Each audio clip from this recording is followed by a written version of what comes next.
Welcome to the Paths We Take podcast.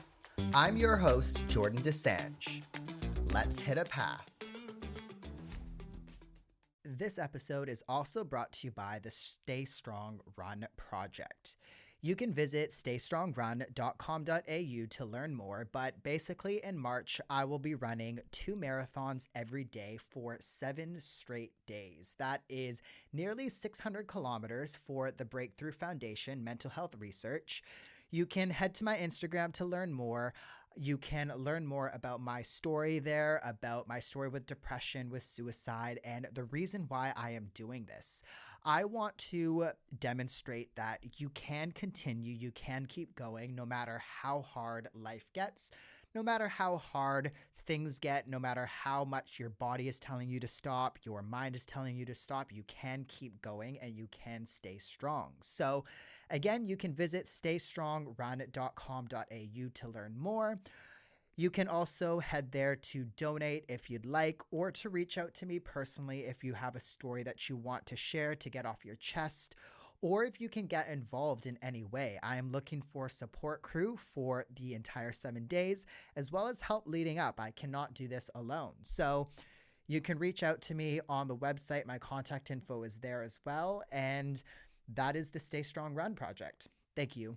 Thank you for coming back on the mic. Thanks Matt. for having me. My pleasure. That's all right. Lots to chat about because I think November actually is when you were on last. So almost a year now, really, but a lot has happened in that 6-7 months, is it? Yeah, almost around that time. So it's cool to see kind of what you've been up to and what's going from there. But for the person listening right now, because I think this is a new concept. I don't know that I've asked you this last time, but if the person listening had an autobiography in front of them and it was your story, what are some things that you think you want people to know in that story to include?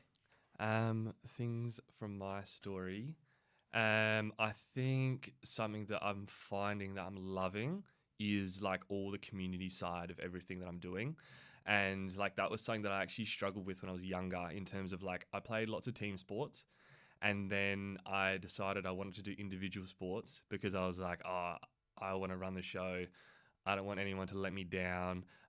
If I win, I win. And if we lose, I can't blame anyone. It's just me. Like all that sort of mindset, which like isn't actually conducive to like a good life. Like people who, in my opinion, like if I, for example, was to try to operate like that in the real world, like it's not a great idea, right? You can't go through it alone. No, not at all. But then so grateful that I've found good communities now and creating communities now that hopefully people feel are a good supportive place to come to, where we like have all of this, and I try to reduce the barriers as well around these sorts of places. So like I think last time we talked about how sometimes people are like, okay, I'm going to the gym, and then it's quite intimidating for them to actually drive there, like go in by themselves, go through the doors, say hello to the trainer, what's going to happen, all these sorts of things. Where we try to make it BP, like we try to put so much out there around like how it actually looks and how you're going to go and like show the people there and like trying to put myself out there a little bit so people can see who the dude is that's there, and hopefully I look approachable and friendly enough and you rock up and I try to say hello to everyone before the session starts. But yeah, like that's something that I'm definitely trying to lean into and be a lot more of. Maybe as like talking about the autobiography piece, like more of like as I'm trying to write the next part of my autobiography, is that's what's hopefully going to fill a few pages. Yeah.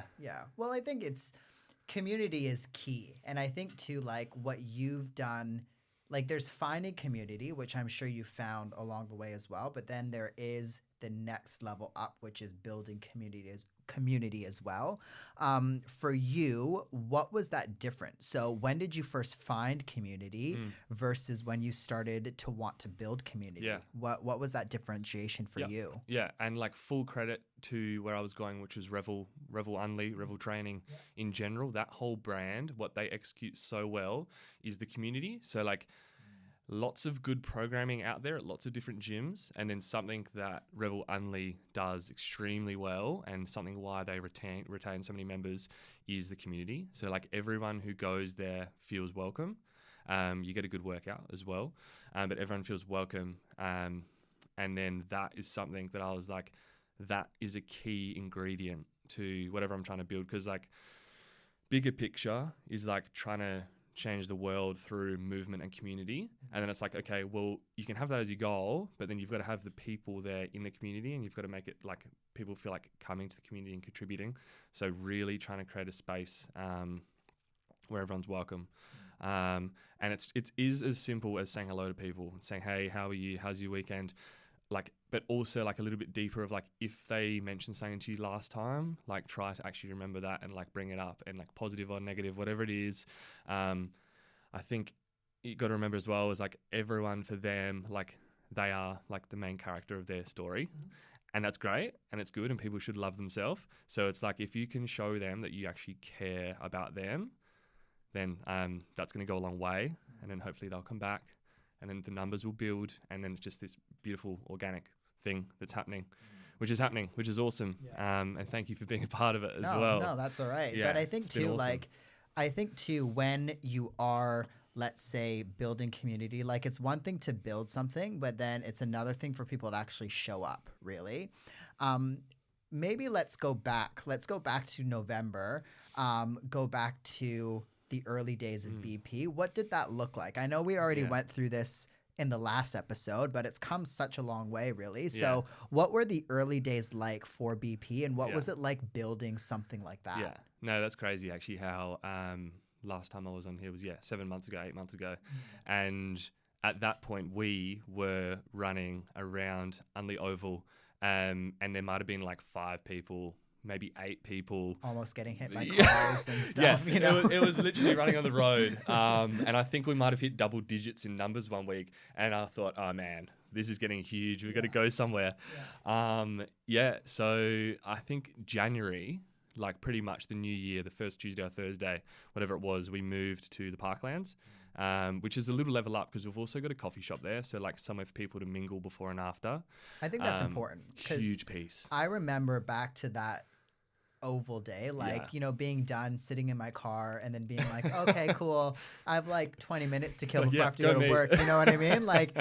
So that's I think an important piece really for community, really, is that communication and that post coffee or whatever. Yeah, it's like the watering hole afterwards. And like still keeping like the session as like challenging, and like we're here to challenge ourselves and set goals and achieve those goals, but then like having the meeting place before and after, which is the coffee shop just down the road, who were very good to us. I think that's a huge piece. So to have that, so just sort of in terms of our growth, it's been like we had maybe 5-10 people on a big day in summer back then, so it should have been a big time, but now during winter we've grown out to, it was actually Tuesday just gone, we had 45 people there, which was huge for us, and it's all from like the people are so nice to each other, so supportive of each other, where someone comes along their first time, most of the time they come back, and I think like that is awesome, that we can say that. It's all the people there that do that. Like, it's not really me just saying hello and being nice to people. It's more like the actual culture that we've got there. So proud that has developed and stayed strong. Yeah. This episode is brought to you by Cova House Running. Now, I founded Cova House Running and this company because I found the running scene was getting a bit fuzzy. I think things are getting lost in the whole running world, and I really wanted to build a business and build a brand that honed in on just running. I think running has come a long way in the last couple of years, and we all do it for different reasons, and that's what this brand is about. It is about representing every runner, and not just the fast runner, not just the elite runner, not just the runner that can run the longest. Running is such a big part of a lot of people's lives, and everybody does it for a different reason. Whether you are a road runner, whether you are a trail runner, whether you run in high rocks or another sport, running is for everybody. So you can visit kova.house, KOVA.HAUS to shop now. The full men's Origin collection is out now, and the women's collection will be out early next year, 2027. We are also going to be dropping the Stay Strong Run collaboration, where proceeds to this shirt will go to Breakthrough Foundation, and this will be a unisex shirt. Thank you all. And I think it's sticking to something. Like, I think you could have easily been like, well, it's winter now, it's getting cold, it's raining, let's maybe give this a miss, really. But I think just like anything, it's consistency, right? Like, I know for me, this time of year is hell because I hate the rain. I'm such a sook. Coming from somewhere where it rains 60% of the year, I'd find that pretty funny. But like, if I wake up in the morning and I know that I'm going to group session and it's raining, like, you kind of are like, oh well, other people are going to be there, so I can't be the only one that like doesn't go. So I think that's what probably makes it easier for people as well. But then, like you were saying, is you need to also have that reason to go back, really. Like, if somebody says a hi goes a long way, really, or just a smile or whatever it might be from across the road, it makes a big difference, I think, for people. First impressions are key, really. What was your fitness journey like? So when did you get into health and fitness, and why? It's a long journey. I'm probably glad we've got a podcast for this because I've got a bit of backstory to this. But I was always active when I was younger, but I would probably and this is just objectively, I wasn't in shape, although you probably shouldn't say that about a child, but I was slightly chubby, loved to move, loved to eat, so wasn't in the best nick. And then it was sort of like when you go into high school, when people start looking in the mirror and thinking, oh, okay, what's going on here? Why these dudes look like this? And why do I look like that? What's going on here? And I wasn't happy with how I looked, and I was very self-conscious, to the point of you go to the PE change rooms and I would have a white t-shirt that I would wear and I wouldn't take that one off, and I'd put my PE top on top of that. And I'm sure I wasn't actually I don't know, unhealthy in terms of if you were to go to a GP or to do whoever and get an assessment saying I'm sure I was healthy, but just my self-consciousness was I was just so self-conscious of how I looked. So anyway, Dad went to the gym with me, took me to the gym, I should say, because I basically was trying to share with him how I was feeling. And he was, so great to take me in there and show me how to start lifting. I remember going on the lat pull down and things, and I'm pretty sure that for the first 6 months or even a year, I would do the exact same workout 3 times a week, no program, no idea what weight it was, just stick the pin in the thing, do a few of those ones, the exact same thing. But it was building that routine, and then don't even know if my actual body shape would have changed as a 15 or 16 year old, whatever I was, but a little bit of confidence was there, and I probably look in the mirror and see the same dude, but mentally I'm oh yeah, I'm a bit better, and you hold your shoulders back and you just present a bit better. And I loved that. And then actually probably a year or 2, 3 years, I would start looking at dudes on YouTube and figuring out how they train and try to copy that, and nutrition and everything. And then I had mates come to me and ask me for tips. And that was when I really loved it, because you can actually say oh, this is doing something for me. And then here's some other people who need a similar help, who are in a similar spot, who've trusted me to say, hey, look, man, I'm not happy with this. And we can work on that. So that was cool. Yeah. And then, so started doing that. Went into gym by myself, and then started doing all the group training as well, which I loved. Yeah. And from there have now started, started the BP running club, which is great. Started doing PT at home in our home gym, which has been cool, helping people with programming. There's a lady who I work with who I do her program for her and her husband that they do together, which for them, it's as much about movement and training as it is as a couple, spending some time together. Saturday morning, we've got our 30 minutes together, and they love it. They love in the moment the training. And it's not oh, my biceps are a 0.1 of a centimeter bigger than last week. It's oh, we train together, we move together, we get a coffee after. I feel good. I'm happy with myself. I love that I'm moving. And that's, sort of where my fitness journey is at now. Like, it was definitely, I was very self-conscious as a child, and like so grateful that I had my dad to help me with that, and then started sharing with other people to be like, you can improve how your body looks. And now it's more like, you obviously still are self-conscious. Like, I'm not going to pretend I'm not, but it's like, it's definitely moving towards now. Like, I'm so proud that I can help people feel good with fitness, not like feel good because they have bigger biceps, but like feel good with fitness because they love doing it with people. They love how it actually makes them feel. They get all the feel good chemicals, like all that. So, absolutely love it, and I'm still loving it. So that's cool. And it, like, learning it at a young age, I think, is quite important too, because it builds fundamental skills when you're older. Like, you wouldn't know, or you wouldn't be as far, I think, as you would be if you were learning it at a later date, I think. And we were just having that conversation earlier, like, people in their 20s now are, going to run clubs, going to LSKD events or things like that. Whereas I know when I was 20, I wasn't doing that at all. I was 20 like 11 years ago now. And like Saturday morning, I definitely wouldn't have been going to like, a run club or like going for an 8K run like I did or whatever it might be. Like, I think health and fitness has come a long way, and like to be in that field and to be helping people, because like it is something where unless you've done it for years, it can be quite daunting these days, especially when there's so much out there. There's so many groups out there. There's so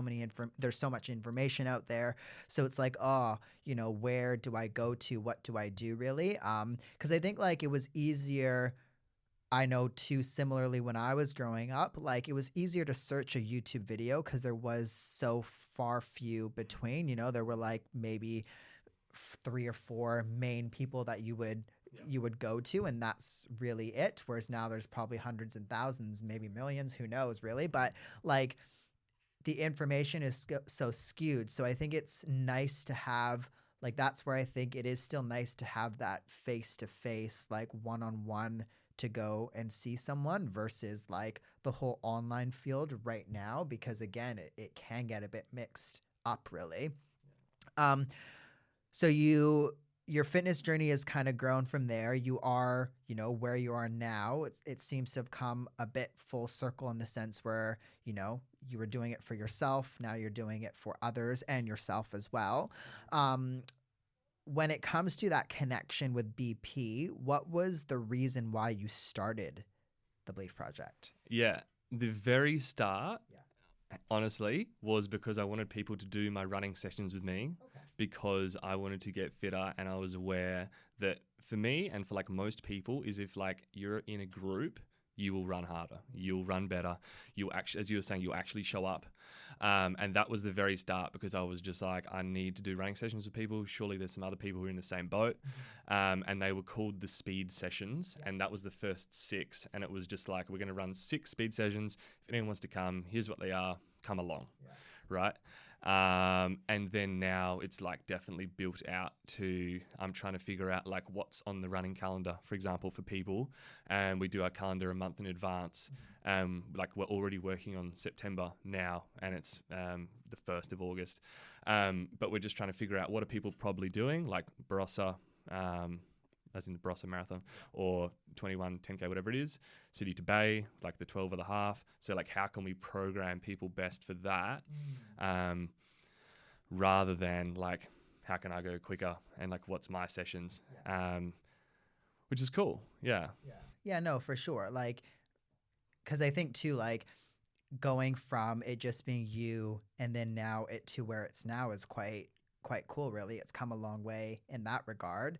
When it comes to building something like this, behind the scenes, to people listening right now, or to the person listening right now, sorry, what does it look like behind the scenes when it comes to planning, when it comes to building?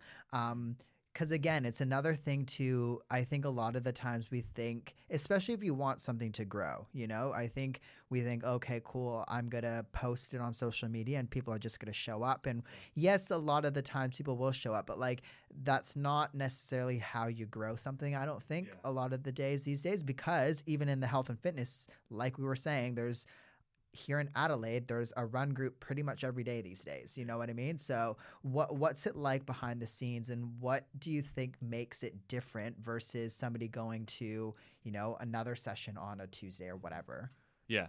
I think like first I would say I've learnt or like found so much respect for anyone who is trying to create anything. Like it's insane the amount of work behind the scenes that actually like gets shown out in the world or like comes to be real, that like people can come to or like show up for or contribute to, whatever. And like there's always so much more work than what you think it is. Like anyone could probably get a pen and paper right now, give me some ideas about this is what you should do for BP. I'm like, thanks, man. That's so good. How do we implement that? And then it's like, oh, I don't know. Oh, well, I mean, and then you're like, okay, yeah. So this is like how it really is. So lots of stuff behind the scenes. I wouldn't be able to do it alone is probably what I should say as well. So like, it isn't me like doing it. Like Sarah does so much work behind the scenes.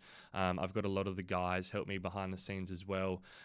Even I would say like just in terms of support network has been massive for me. Like, I do struggle a lot with trying to like maintain what I've got going and then like build the next layer and like build the next layer with in like everything in life. I mean, not just BP because I've got so much other stuff going on, a lot of good stuff.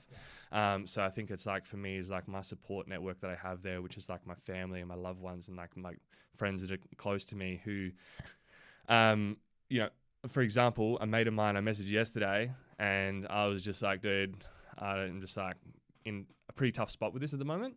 And then he just sort of like gets me straight again. And then I still show up for what I had to do last night and then show up this morning for like commitments to LSKD and everything there. And you just keep rolling. So I think like there's a lot of work that I definitely do behind the scenes. And that's part of what you have to do if you want to actually create something. Like that's just part of the deal, right? It's like, for example, like people see runners like, oh, I want to run a sub 25k, right? You're like, okay, cool. What's your current 5k? Like 25 minutes. I'm like, okay. So you can just say, I want it. And then it's like, this is actually the sessions you're gonna have to do over the next 3 months to try to get anywhere near that. And then they're like, oh, yeah. And it's like, it's a lot of work. So I guess, big support behind me is what I like appreciate so much. So all the people and all the brands that is behind us, and also like just to know that people believe in what I'm trying to build as well. Like it's very easy for someone to just sort of be like, this is the way. I know it's going to work and I've got all this belief in myself, and it's like that might be great that works for other people, but for me is like to have other people actually message me or like come out and say something to me or be like, hey, when's your next event? Because we want to sponsor it. Like all that stuff fuels me a lot and like actually keeps me driving because you're like, okay, like I want to create something great for the world. And then like if these brands are going out of their way to come to me to say we want to help get you there, like that's fueling me a lot. So like all that keeps me driving and keeps the passion there. So yeah. I think too, a lot of it is putting ego aside. Like I think when you think of, I've been to your sessions, and I think too, like I don't ever feel like when I'm there I'm competing with other people. You know what I mean? Like I feel like there's not this field of ego going on when you go to a BP session, which I think makes it inviting and makes it why it's growing, really, because again, you want people to come back and you want people to have fun, really, while working at the same time. Like, you can't win training at the end of the day. Like, and I think too, like when you put your ego aside, that's quite motivating for people to kind of come back, really. What I guess, because it also, like, from your answer there, I think you also have to be motivated and driven to grow something, right? Like, again, you can put something out there, you can just kind of go through the motions, but for it to evolve, you do need to have a bit of a drive and continually put in the work on top of everything else that you have going on, really. What do you think is your drive? when it comes to, not necessarily, it doesn't have to be with BP, but it can be just in life, really. Yeah, it's so interesting you asked that, because I was chatting to Sarah about this a few days ago when we were going for a walk, and it's definitely changed a lot now from like, I want to do these things, for example, to run faster, is I want to do these things for more of like a legacy. And like, it's probably weird to say that as like a dude who's 31 years old, like touch wood, I'm not going to die anytime soon. But like, I'm definitely starting to think more about like, okay, like at the end of this week or end of this month, the end of this year, like the end of my life is like, am I going to be proud of like what I'm doing here? And I think it's important for me as an individual to like strive for goals always. So like, yeah, like if I'm going in the Barossa 10K, I want to run under 41 minutes, right? And that's hard. Like I want that, and I'm probably going to be fucking, I don't know if I can swear, very, very upset if I don't do that, but I'm going to drive as hard as I can to get there. But in terms of bigger legacy piece, is what I want is our BP runners to go there, have a good time, set a goal, enjoy, and like keep building with their running journey, and like to feel or like say or like have other people feel that we at BP have helped get them there. Is like, that's what it is for me now, like that legacy piece where it's like, whatever this BP develops out into is like, if that can create these feelings for these people and like that impact on their life, like that's what I want, like that's the goal. So it's that piece.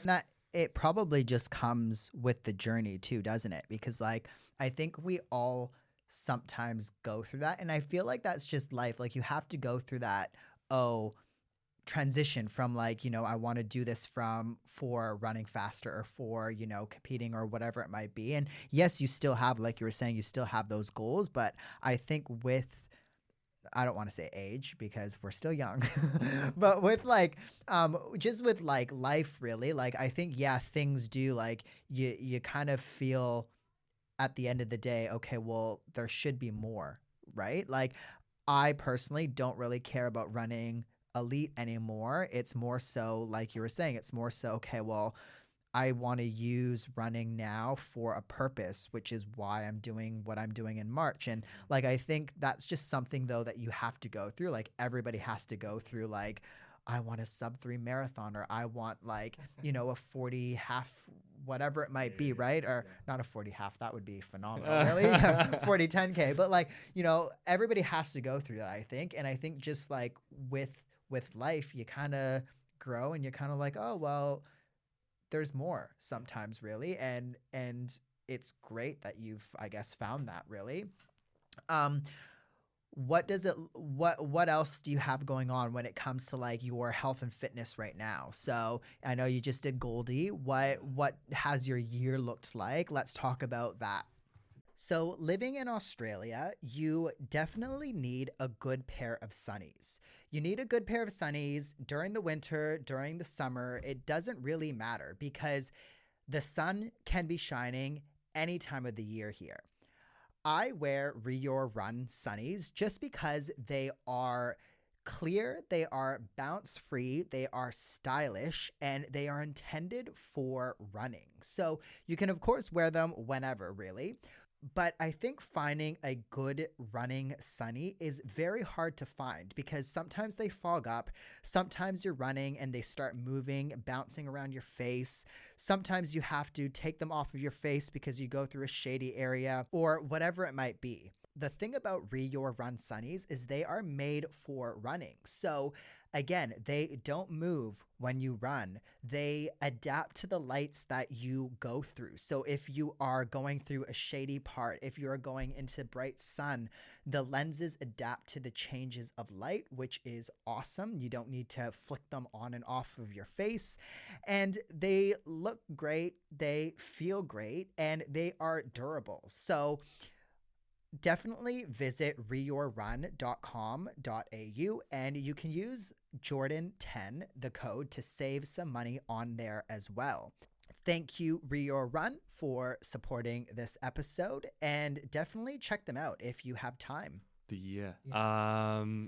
So I set 2 goals for this year for my personal fitness, which I set last November, which like I don't know, for other people, they might think that's like disorganized and they do it earlier. But like for me, that was like huge. And I would never normally just say like 2 hard goals and basically devote the year to those goals. So like, as you mentioned, actually, yeah, one of them was the Goldie, and I did want to go sub 3 was my goal. And like on that piece, I didn't get there. And there's two elements to that. Is like the first one, I just was not fit enough. And like, I will say that. I ran a 3:34 last year, and I was like, I reckon I can run like a 3:30 or a 3:20 if I train hard. And then I was like 3:10, like maybe. And then I was like 3 would be just absolutely nuts. So like, I wonder if I just go all in on running, if I nailed absolutely every week, could I get close? So yeah, the first piece was I didn't get fit enough because I didn't nail everything on the way. Whatever, we keep moving. Fitter than I've ever been, so that's great. But then the second piece was on the day. I also like my leg flared up that I'd had a month out. I was in my last hard long run of the build, and I had a problem with my foot, and then that happened again in the marathon. Anyway, so that was the first piece for the year, which was like 7 months of training towards that. And then the second piece for the year is the High Rocks goal. So I'll still do a lot of running leading into High Rocks because High Rocks is half running. So like, yeah, the Barossa 10K is like, you know, a little goal along the way to High Rocks. And then I'll do City to Bay 12K, like another goal along the way. Just, I'm a huge fan of like booking an event and like having something on the calendar. So, you know, like on this day, I'm going to show up and have a crack and we're going to find where we're at. Like, I agree. Do you know what I mean? Like, it's so much easier to have something, if it's small, big, whatever it might be, even like little micro events, you know what I mean? Like leading up the way, it's, I don't know. I think that's the only way for me to get through. Totally. Really. Totally. Like when you wake up and you're tired on a Tuesday and you've got a session there, if you have to show up in 3 weeks in the Barossa and try and run a PR, you will go to that session on Tuesday and you will run hard. But if you're not booked in for that race, you're like, oh, I think I'm going to enter. On that Tuesday, you might just be like, oh, I'm just going to jog today. I get what keeps you motivated all the time, right? And like, I think it's that, having a goal, really, because habits are one thing. Like, yes, I have the habits, but I think back to the last month, it's been like, wow, it's been almost a month now since Goldie, but like the first 2 weeks, you're recovering, whatever. But then the last 2 weeks, like really, it's not until last week and this week that I'm getting back into, you know, actual training for September's race. And the last couple of weeks, like I've skipped sessions.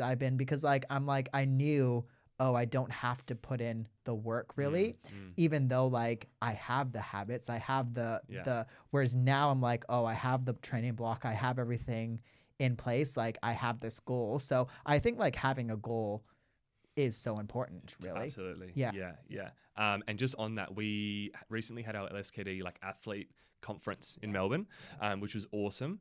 And one of the parts I loved, which they were like, oh, it's a bit cringy, I'm not sure if you'll love it, is they do a whole goal setting piece. And I'm like, that's my shit. Like people probably think it's like so cringe, but I love it. And it's like, it comes from the core of like being able to look at yourself in the mirror and say, like, what do I want? Like for my life. And it doesn't have to be like in 40 years I'm going to do this. It's like look in the mirror and be like, okay, by this time next year I would like to have this, or I'd like to have done this. And it could literally be save for a holiday. Like I'm not saying it has to be like bench 100, run a 2-hour like half marathon, whatever it is. So I love that, because then it just like puts this thing in front of you and you're like, that's what I want. And like you've said that to yourself. And then this whole goal setting day as well, what I loved was they do this piece where you like write in the circle around, here's some things I want. And then they're like, okay, now that circle is what you want. And here's what we're going to put some time into now. Right outside the circle, what you're leaving. And I don't actually do a lot of that side of it, which I thought was valuable, but I hadn't thought about it before. So it's literally, for me, and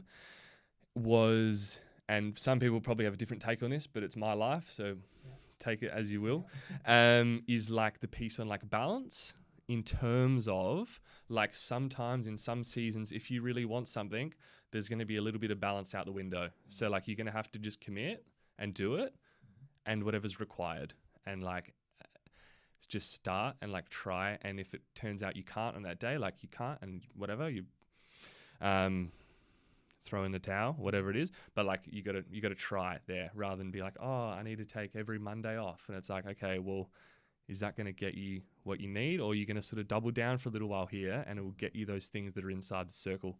But yeah, that was one. And then another piece is just around, like, very easy to say, but like just caring about what other people think, which is like saying I'm trying to leave behind, but it's incredibly hard just because as humans, like, we are like naturally, we've evolved to like need the acceptance of the group because we survive in groups. People need groups. And then by extension, that means you care what people think of you. But it's like, if you want saying, like, and you're putting yourself out there, you're trying to publicly say, like, this is what I'm trying to do. For example, for yourself, when you're trying to raise all this money for the charity, is like, people going to have things to say about that. Like, oh, is it good for you to run 2 marathons a day for 7 days? And you're like, okay. No, it's not. No, no, it's not. But it's like, is it good to raise 25 grand for the charity you believe in? Yes. So, you know, you would have to do a bit of that, which is like what I'm learning as well. A lot more of like, put yourself out there more. People got more things to say. And like, it's supportive, which is awesome. But then the other thing, obviously, with the human brain is like 99 good comments positively from people. And then you get like one, and the one that's negative is like sticks in your brain. But yeah, trying to just, you know, hone in on those 99 positives, keep building what we're trying to build. But yeah. But I love that like sacrifice thing that you were mentioning, because I think that's very difficult for people to grasp unless somebody has a goal, like we've talked about, unless somebody has a goal that, you know, is not unfathomable, but like something that they've potentially never done before. Like, I don't know that it's easy to wrap your head around making that sacrifice that needs to be done. And like, I think too, like we've talked about this on the podcast in the past, like making the sacrifices, yeah, you make them, but like, it doesn't mean that you need to lose everything along the way. Like, you know, there are ways to, let's say, keep friends on board or keep family on board. Like, if you talk through things, if you let people know, this is my goals for the next 6 months, you know, I'm not going to maybe come to the birthday, I'm not going to do this or that. Like, I think people at the end of the day will understand if you talk and you give that reasoning. But like, I think that's a hard thing because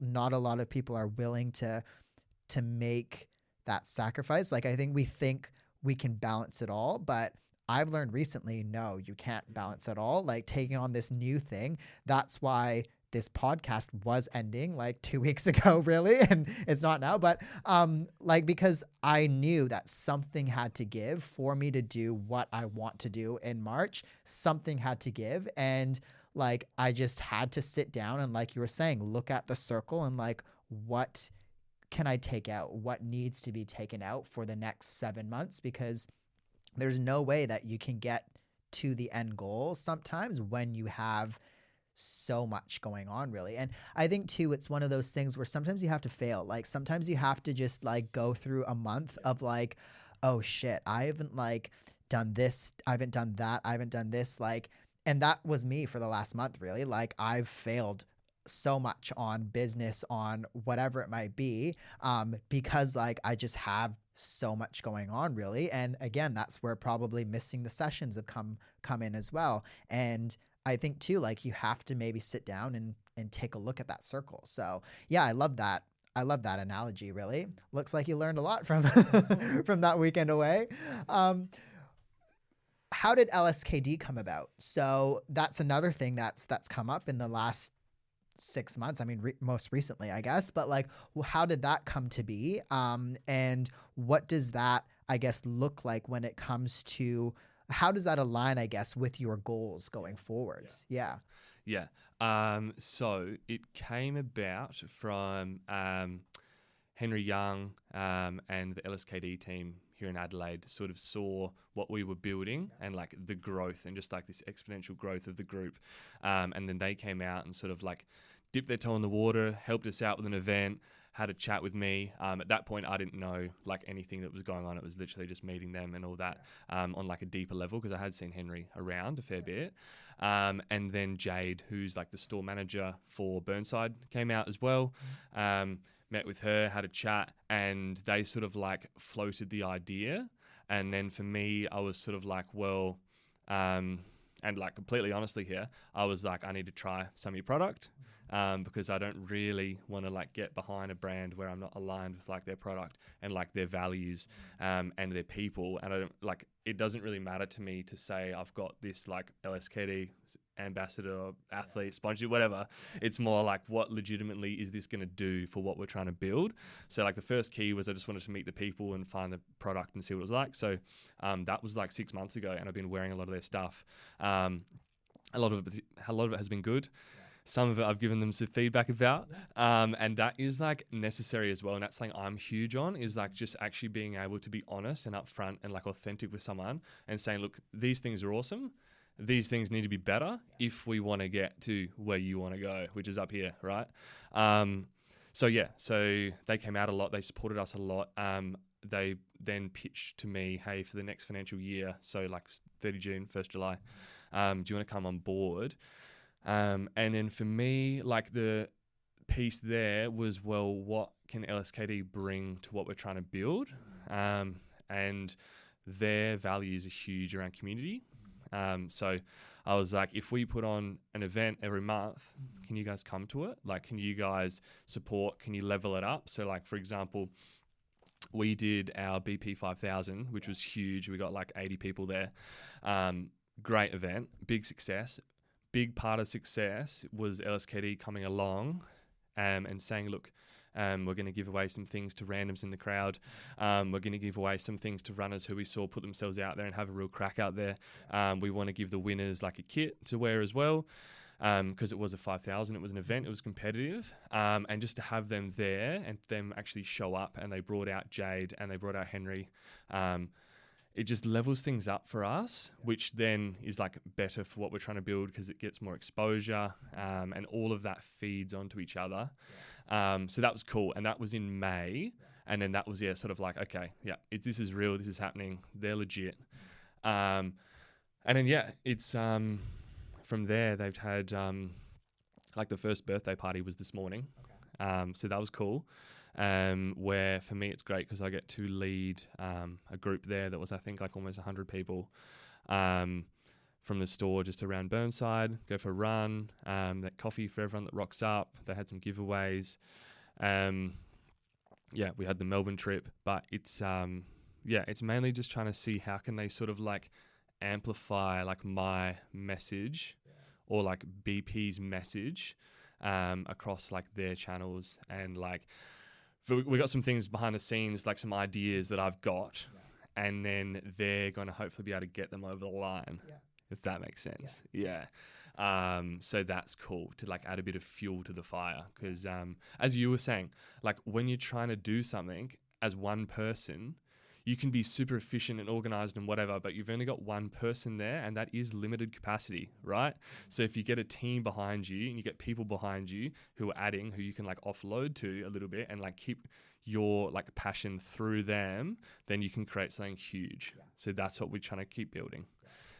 If that answers your question. Yeah, no, for sure. And I wanted you to bring that up behind the scenes as well, because I think for the person listening, like that was big on you when it comes to that first 6 months testing things. Like things are getting skewed. As somebody who has been sponsored by many brands in the past, currently as well, like I think this day and age too, things with the influencer world or whatever, like things are getting skewed where I see a lot of brand deals being accepted when, again, somebody has never worn a top or whatever it might be, right? So like I think like it's very important to have your values, because you can also tell too when an athlete actually cares about the brand versus like when they just care about, oh, use my link and, you know, the sales or whatever it might be, which is important for yourself and for the business, but it's very apparent, I think, a lot of the time. So I think like I wanted to bring that up because I think we're living in a day and age where like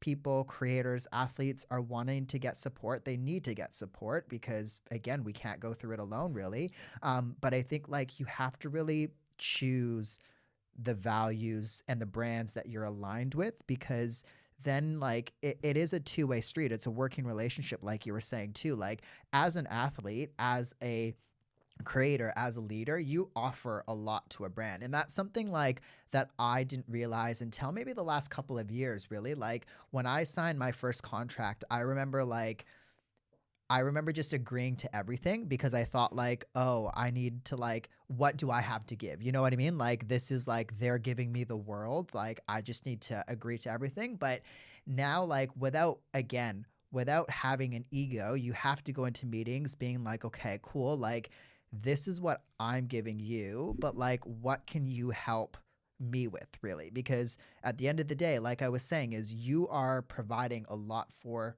these brands, for these businesses, and you do need to get something out of the way. Like that's what any partnership is it's a two-way street and you work together towards a common goal really. So that's the only reason why I want to mention that, because like I think again we're living in a day and age where like we need support, people need support, leaders need support, otherwise you're not going to be able to grow. And I think it's quite, I guess now me transitioning to business as well, like I've really realized the importance of creators, of leaders actually needing the support really from, let's say, a big business, because again, like we can't go through things alone really. And things that I guess are trying to grow for purpose can't grow for purpose unless again you have like, you know, your team of people really. So yeah, that's quite cool how that came to be really.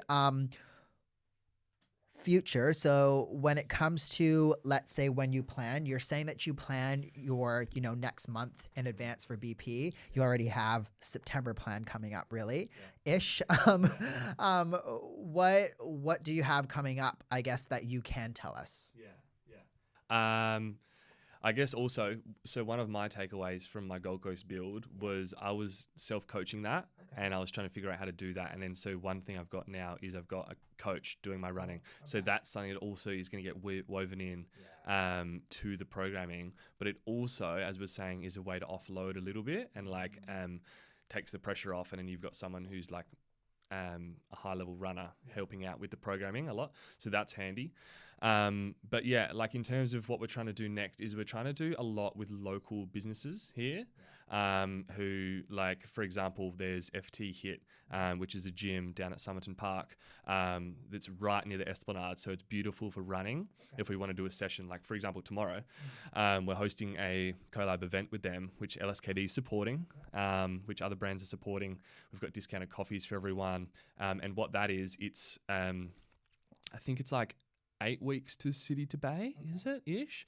And basically what they're doing is they're starting their run club there, which we're going to collab with them, hop on board for that, get our runners down there, try and get their runners out to our sessions, and just like a nice little Adelaide sort of like build together. And it's just mutually beneficial for everyone involved. So like that's happening. We're going to do another time trial, which will be sometime in September, which we're trying to figure out when is best to do that around City to Bay, because we've got a lot of people doing a City to Bay. So it could be like 2 weeks-ish beforehand or like just after. But yeah, so that's happening. We've got a friend of ours who is a keen trail runner. So we want to do a trail event, and I'm just trying to figure out how to do this one, because this will be a big community vibe. So definitely not how quick can you do the 9K trail, or like, oh, let's do like the 14K trail and the first person back gets like friggin', you know, a LSKD voucher. It won't be that. It'll be like, for example, this is what we're thinking at the moment is Belair National Park. You meet at one spot where they've got like the barbecue and everything, and hopefully have some people help out with the barbecue there. And that's sort of like your ground zero, like your starting point. And then we're going to say, look, we can go this way and do a 4K trail, whatever it is, one of those paths. Talia is going to lead that. Hopefully she's keen to lead that. And then we've got like another option, which is like an 8K, something like that. Or it'll be like you can go out all together, and then if you want to add on a bit more, you can hop onto that next one and do that as well. But like have it all around that individual, that initial like meeting point, and then build that. And it's like really like a morning out, and like really like everyone can come, everyone's welcome. You can go and run it hard if you want, but it's like something different as well. And like a big community feel for that one. So that's something we're thinking. Like we're also trying to build out to do events like with things with businesses related to sort of like runners that maybe they neglect a little bit. So like, for example, I've got a mate who's a physio who might be able to do like a running strength session with the crew. And Jade, who I mentioned before from LSKD, is a trained Pilates instructor. So that is something that I think, for example, the runners that I talk to don't do a lot of Pilates, but probably could benefit from it. And just like trying to add those things on and like create those events for people in our community who join us for runs and to like add to whatever they're building, like their business in Pilates or FT Hit, the gym there, whatever it is. But then also it adds to our people who are like trying to build their running. We've got a friend who's a dietitian as well, which is a huge piece for runners. Just possibly like to talk about like fueling, like post, pre, intra, all these sorts of things, and just trying to build out more than like just to like, okay, how fast can you run 5K now? In a month time, how fast can you run 5K now? It's like trying to build out a little bit more, and like all our people who come out, every single person who comes out has their own life and their own thing, and I'm like, I wonder if we can tap into that and like build on whatever that is for the BP and like for them somehow. So like this nice little circle going on is like the bigger sort of piece we're trying to build there. Yeah. So lots going on, really. So that's cool. Heaps. Yeah. Heaps. It's cool. It's exciting. Yeah. Well, that's good, because I think you have to have things to look forward to. And again, like,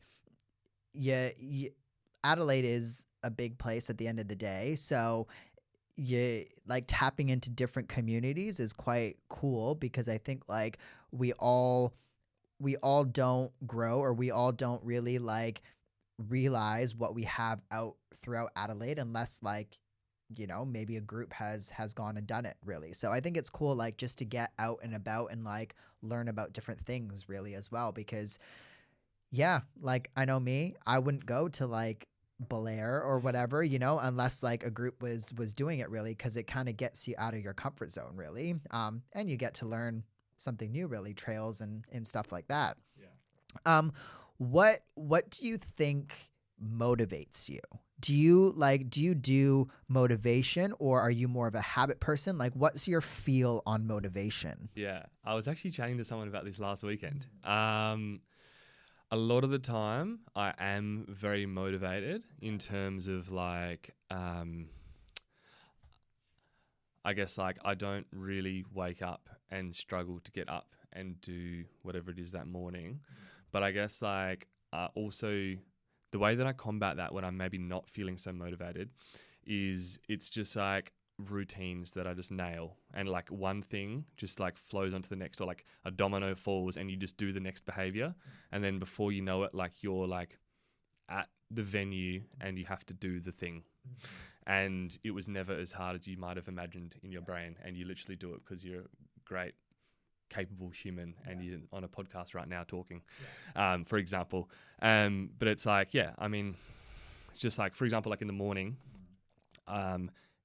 every morning I'll do the same thing, which is like just like water with my pre-workout, bagel with honey, and then I go and do the thing. And it's just like you just roll on to the next thing. And I always train in the morning. And part of that is because if I go about my day, all these things could happen in your day, and then potentially at the end of your like day, you're not going to feel like training. But it's like if you just do it at the start of the day, when it's like you go like water, pre-workout, bagel with honey, train, it's just like bang, bang, bang, bang, bang, like all the dominoes, and you just go and you're just doing it. But like, I guess the other side of it as well, which this is maybe not how other people think, although they're going to think this is fucking weird, but like, this is just the case for me. So like, whatever, is I sometimes just say to myself, well, you don't have a fucking choice. You don't have a choice. I'm sorry. You don't have a choice. You literally don't have a choice. Like, and you just have to do it. So like, for example, this often happens when I've got to do my leg day, which is after a threshold session in the morning, at least 8 hours of work, home alone in the gym, 6 p.m., 7 p.m. at night. That's when my leg day, the only time it can slot in for my week. So by that point, sometimes I'm like, man, I do not feel like doing this. But I literally, you don't have a fucking choice. And I'm sorry if other people disagree with that, or they think, oh, you should take it easy, listen to your body, blah, blah, all this sort of stuff. Unfortunately, for me, I don't do that because I have bigger things that I'm trying to hit. And I know that if I don't do that leg day, it's not just that that thing matters so much. It's like your word. Like, so for me, it's like the integrity. And as I was saying before, when you look in the mirror, when you look at that guy, you're going to be proud of that guy. And you want to say, I did what I could, and I tried, and I committed. And for example, Gold Coast Marathon did not hit my goal, but I can say in the 7 months leading in, I've never committed so much to trying to achieve something. And I didn't get there, and it fucking sucks. And I will be doing it again next year.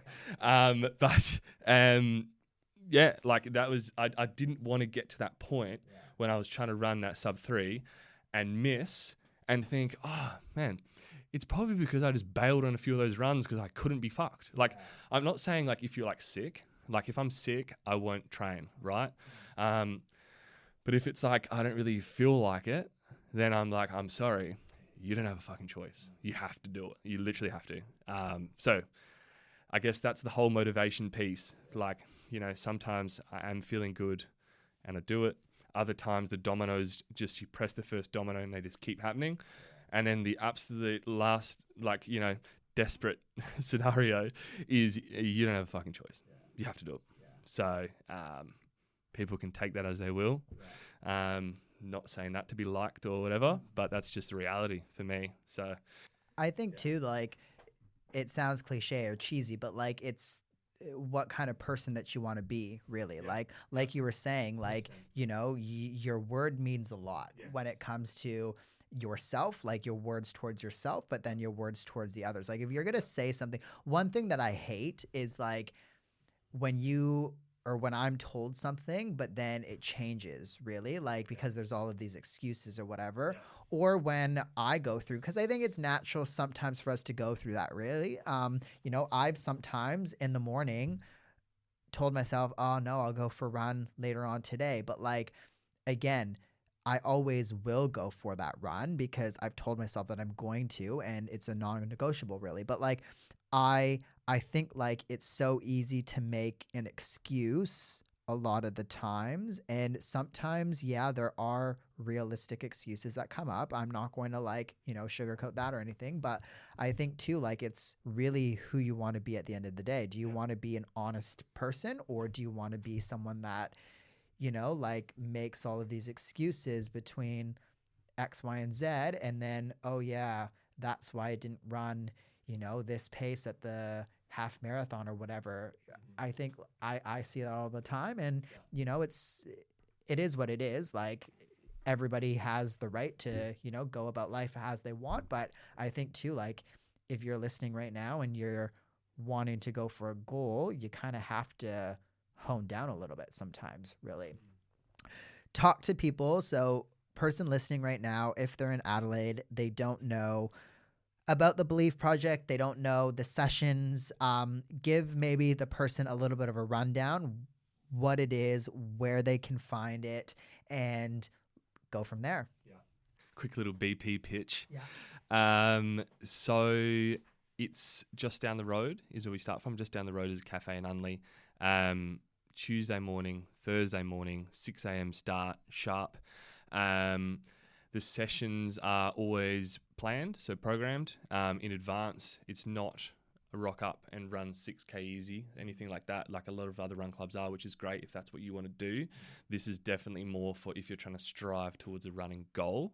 So for example, we always do 2K warm up, some sort of session, and then 2K cool down. So like on a Tuesday, it tends to be shorter, quicker reps.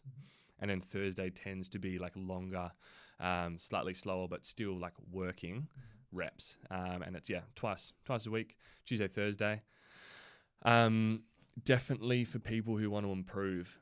And that's something that I always want to keep the case. So like, as you were saying, it is welcoming and it is supportive. And I do want to have a place where people feel like they can be their true self. But at its core, I always want it to be like striving. Like, because I think also it's a human need. Like something that I've found personally and like have learnt from other people is like if you go into a season of your life where you're not really striving towards something, some people can become very lost. And it doesn't have to always be I've got a PR, but it's like pursuing something. Like you got to have something that you're living for there. Like, so that I think is very important. And so it could just be someone wants to come out, and for the first time they want to run the 3 by 8 minute session at 5 minute pace. Like that could be your pursuit, and you want to get to that, and that's awesome, right? Or we've got, for example, I'm sure she won't mind, but Donna has started coming out. Donna's, I think, 40. But what I love is she's not saying, oh, I want to come out here and beat everyone. She's like, I want to come out and challenge myself to run 3 times a week. And one of them is going to be a hard run. And that's my BP run. And you see her afterwards, she is cooked, but she's proud. And that's the goal. And I love that. Like, so that is what we're trying to build out there. We do it twice a week, every week. Something that you sort of mentioned before that I just wanted to chime in on. Regardless of the weather and the conditions, we never cancel. So it's a little thing we've got going, WNC, we never cancel. So if you wake up on Tuesday or Thursday, BP is on no matter what. And that's kind of what we want to try to do as well, in terms of if you want to achieve something, you got to be always there, or at least like whatever you've got that day, and just keep the routine rolling. So yeah, if you run and you're in Adelaide and you want to improve, come to BP. There you go. Perfect. And yeah, as somebody that goes, you know, it's like Matt was saying, it's everything that he mentioned. So definitely, I think like it's scary, I think, sometimes doing like a hard threshold run or whatever, but like it makes it less scary when you're doing it with other people. That's for sure. And it makes it less difficult. Like I don't do any threshold hard sessions unless I'm with a group, because I know I'm just not going to do the pace. And then like too, as a runner, as a physio and all that, I know sometimes too, if you like try and push when you shouldn't, that's when injury happens, right? So I think it's easier to push a bit harder when you're with a group of other people doing it. And there's plenty of paces usually when you join a group as well. So like it's so much easier sticking, maybe like tagging behind somebody or just in front of somebody or whatever. So that's another reason why I think it's cool to kind of go out and join a group, really, especially on the harder sessions. What do you wear footwear wise? What am I wearing? Yeah. I recently learned in the Goldie that I know very little about shoes. Okay. So I was with Chad, a mate of mine, and I think there's a guy, Finn, who goes to RAO, who's very knowledgeable about shoes and running and all these sorts of things, and just met him by a chance on the Esplanade on the Goldie there. And then he was just talking so much about like the foam and like the layering and like the placement of the carbon plate within the foam and how far it is like from the ground and and I was just like, whoa, like, oh my God, I literally thought I know nothing. What have you learned then? What are you changing? Yeah, I mean, I almost exclusively ran in my Mega Blasts for about 2 months, which might have been part of the problem why I was having this issue with my foot, which is one of those things that you learn through burning your hand on the fire is how you learn it's hot, and other people learn through the wisdom of seeing someone else and asking, is that fire hot? Am I going to burn myself if I touch it? So anyway, I did sort of learn through that. So rolling through like Super Blasts and Mega Blasts. I wore the Puma DV8s for the actual marathon, which I was running well in, like fast, and I was like loving how it was feeling. But I unfortunately just had that problem with my foot. So that flared up. But loving those. I'm trying to lean towards Asics, actually. I'm finding lately. I like Saucony's as well. Like I had the Triumph 21s ages ago, which is like ages ago, which I loved. And then I've had like the Speed MP4, I think it's called. I'm not huge on what all the names and things are. I'm seriously going to be showing how much of a non-shoe nerd I am here. But I was loving those as well. Like they seemed like pretty quick. Yeah, that's about the extent of my shoe. All right, yeah. It's interesting footwear these days, and I think too, like, if you're running more than 2 or 3 days a week, then you might have to look at other options, really, because it's understandable. I think we all think, oh, you just need to buy a pair of running shoes and you can wear that for everything. And in a lot of cases, yes, you can. But when you are starting to go through speed sessions and this and that, like, it is important to be adapting to the muscles. And especially if you are racing or going up to a race and you're going to be wearing carbon or this and that, like, we know a lot more about the technology in shoes, and you do have to change it up, really. And if you want to stay injury free, that's another reason why I think a lot of these times, it's important to I wear probably a different shoe. Not every day, I don't wear a different shoe, but like for every session, I have a different shoe, really, because shoes now have a purpose behind them. Whereas like 10 years ago, all of the shoes were just, your 2 layers of foam, and that's really it. Even race shoes, like the carbon broke down so much, you couldn't wear a shoe longer than like one marathon or something like that, because it was just done. Whereas at least now, like, I train in my carbon shoes because you can like train in them for 100, maybe 500K ish, sometimes less, but it depends on the shoe. But yeah, footwear is quite important. Go get an assessment. I think that's the important thing, really. Figure out what's for you. Apple Watch? Apple Watch. Yeah. No, I did have a Garmin, and I loved it. And then it broke, and then I just decided I'm going to try an Apple Watch. I love it for most of the time. For actual training, I preferred my Garmin. So, yeah, it was a little bit of a step down for the training side of things, I think. But yeah, like day to day, I like it. But yeah, be one of those people with two, one on each, right? A Whoop on one, a watch on the other. I've got the Whoop on here. Oh yeah, there you go. Yeah. Okay, well, you're halfway there already. Yeah. Well, thanks, Matt, for coming on the podcast. Thanks for sharing. We'll put BP link in the show notes for you listening right now. You can go there. Instagram, and then you have a website now, I think. So we'll post that there on the show notes. But thanks for coming on. Thanks for sharing. Come a long way. I remember being almost hit by cars and stuff like that. So it was cool. Like, it's cool not to have that anymore. But yeah, thanks for coming on. No, thanks, Geordie, and thanks for having me. And I also wanted to say thanks to everyone and every brand who supported. Like, for me, you can always have these dreams and have these ideas, and as one person, you can't really achieve anything, but to have everyone behind us who's believing in what we're trying to build, I just wanted to say thank you very much. And like, even as you're saying there, like when we started out running, we were literally like a group of people running on a road dangerously, and just like those people there, naturally you think, okay, how can I make this better for these people? What can we build? What can we keep going with here? So yeah, thanks to you guys for sticking with it. Thanks to everyone who's now supporting us, what we're trying to build. And yeah, let's see what we can keep building.